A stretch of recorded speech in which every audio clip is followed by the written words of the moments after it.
Hello, I'm Bruce from Handiwork.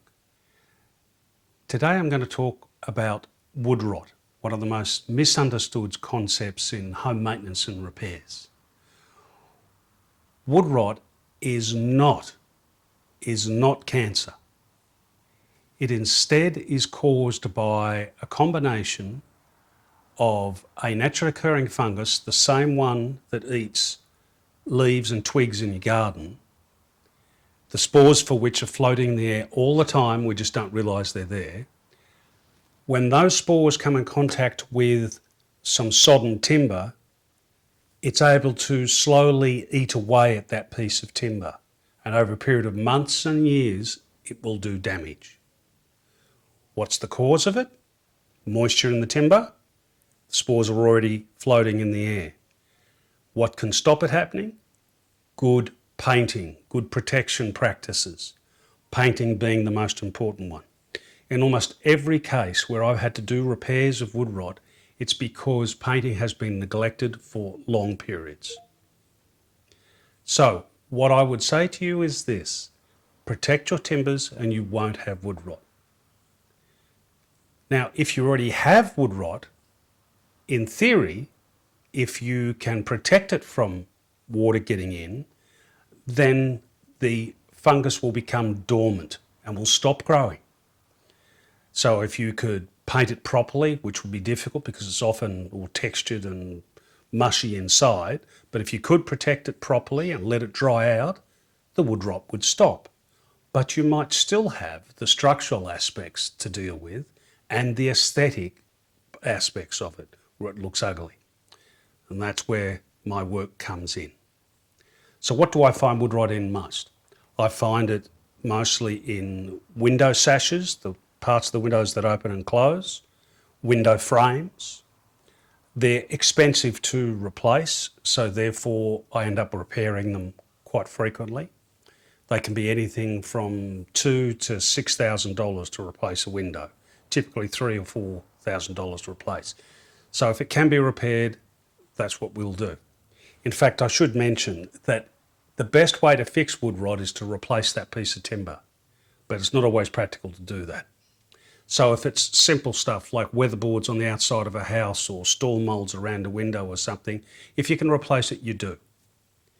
The other places I find wood rot is in the structures of decks, decking timbers themselves, exposed rafters or exposed roofing purlins. In fact, that's what we're going to be looking at today in this video. A young couple who bought a house that I suspect was partially neglected by the previous owners, did not get paint in the hard to reach areas, and the roofing purlins, which are large beams which go all the way through the house to support the whole roofing structure, in the ends of them where they are exposed out past the eaves, have rotted badly. What I've had to do is to do some work to structurally reinforce them and then to make them aesthetically pleasing. I've already spent one day working on it, cutting, chopping out the bad patches, having to cut special pieces of timber that fitted in nicely, screwing them in place. Today we're going to be finishing off the work to make it look aesthetically pleasing. One of the other things that would be helpful to know is that wood rot is largely hidden. It's like an iceberg. 90% of it in this case is hidden below the surface. What's below the surface stays moist. What's on the outside is dry. Now, at about 28% moisture content is where wood rot starts to grow. And let's put that in context. If you went to a timber yard and bought a new piece of timber, it's likely to measure at somewhere between 12 and 18% moisture content. At that level, wood rot doesn't grow, but at 28%, it does start to grow. So that's where protection through paint or other methods becomes important. One of the ways in which it might help to think about wood rot is to consider it being a little bit like dental caries. If someone has poor tooth cleaning habits, over a period of months and years, they will end up with dental decay. It's the same with wood rot. If you look after it through painting, you will not get it. It's that sort of maintenance that is most important. The photos you're looking at now were sent to me by the client about 2 weeks ago. You can see they're protruding out past the barge board. I last week cut them off in line with the barge board, or if you like the fascia, and then did some of the filling.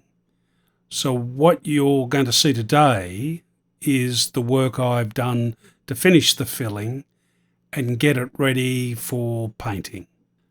So what I did last week was I dug out all the soft wood rot. Some of it was so bad that I had to get a saw out and cut away large sections of the purlins, and then I made pieces of timber and screwed them in position, then got it ready and did some filling.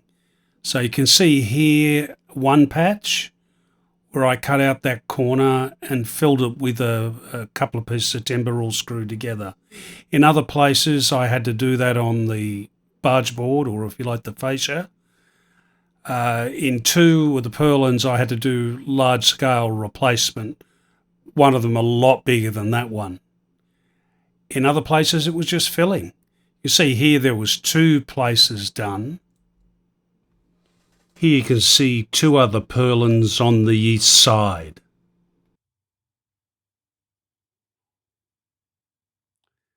So let's go around the other side of the house. We'll see the other parts.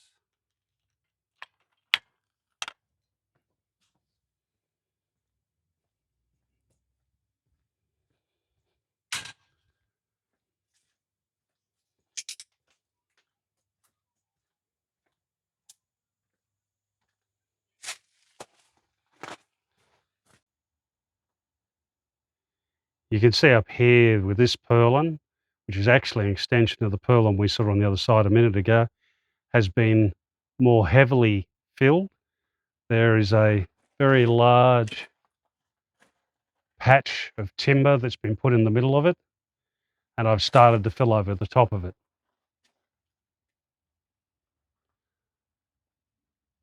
Here we have another one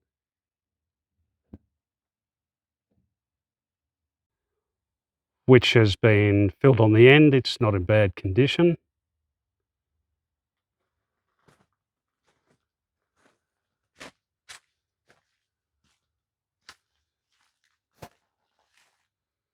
And down here we have another one which was in a mixed, which is a bit of a mixed bag.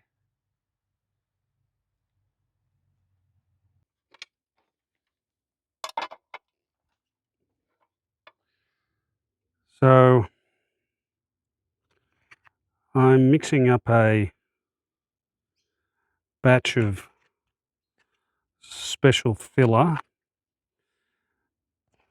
This filler can't be shaped too much, but a little bit.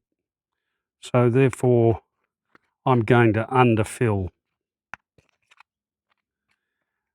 the areas that need filling and build it up in layers.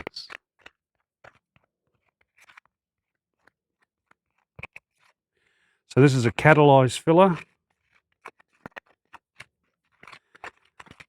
which I have about 10 minutes to use all this up.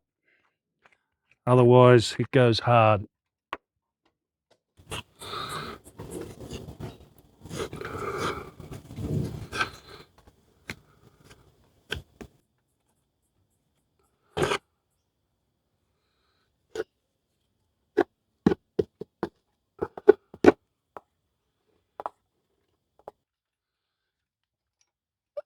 So I'll fill the areas on the back and then I'll smooth it out before it goes hard.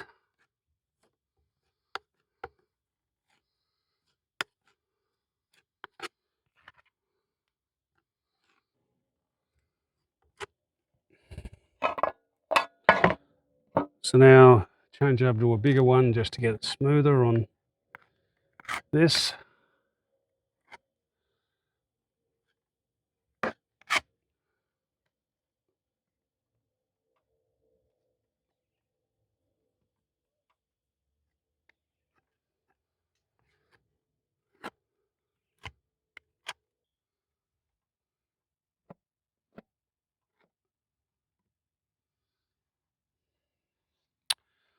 So that's the first layer done roughly. We'll come back and do some more. So what you're seeing here is very large timbers that are being bulk filled with quite thick pieces of patching timber. In fact, it was 65 millimeters thick. And large blocks of timber have been screwed in several directions to make it somewhat structurally sound, and then filled to make it look like it was never a problem in the first place. If you stay to the end, I'll give you an idea of what all this costs. I'm not sure you can hear me, but now I'm going to start the finishing. So let's run over what's typically involved in fixing wood rot. Step one is to dig out the soft material that's been heavily affected till it gets back to something firm. Then you make a decision as to whether you need to cut out wholesale sections of it, and then you need a skilled carpenter to be able to cut new timbers to replace it, because it's pretty expensive stuff to use, so bulking it out with a bit of timber reduces the amount used. If it's smaller stuff, perhaps as with a window, there may be just little bits of timber put in there to bulk out the filler, because it's pretty expensive stuff to buy. So then after you've got the timber in, you're going to have edges that are going to show, so you want to make them look good by using the catalyzed filler you saw me doing. So after it's filled properly and smoothed off, I typically would put an undercoat over it and then leave it to the client to get the finish coat on. It's important you put 2 thick coats of finish paint on. It should always be an acrylic paint, the water-based plastic paint, because it stretches in the sun and the weather, where the oil-based paints don't stretch, they crack. And when you get a crack, water gets in. When water gets in, you get wood rot. So you've got to protect your timbers somehow, unless it's treated pine. Treated pine is treated by one of 2 different methods, but again, it cannot be too close to the ground. There's one type that is called H4. It can be buried, but all other treated pine is susceptible to rot if it gets any closer than 450 millimeters. It's an expensive process. Okay, so now I'm on the big pack up. It takes quite a while to get all the tools back into the van, wash the brush. The big thing that I have to worry about is I have now prepared the timber as best I can with lots of undercoat, ready to paint. Way too often I've come back to jobs where the client has not had time to paint, and all the repairs I did last time are falling out with lots more wood rot. With luck, most clients get it done properly. So now for the final pack up.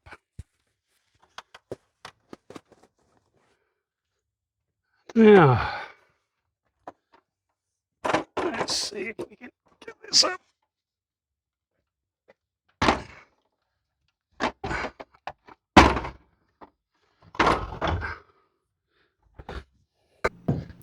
So like always, I hope the client's happy with the job done. This particular job took a little bit shy of a day and a half, plus materials. I haven't done the invoice yet, but it's probably going to come in somewhere between $1,500 and $2,000, and that's in 2026. Some wood rot jobs, if it's just one window or one post, might be $400 or $500. But just bear in mind that that money should not have to be spent at all if the painting was done correctly and on time. Delaying painting ends up adding that.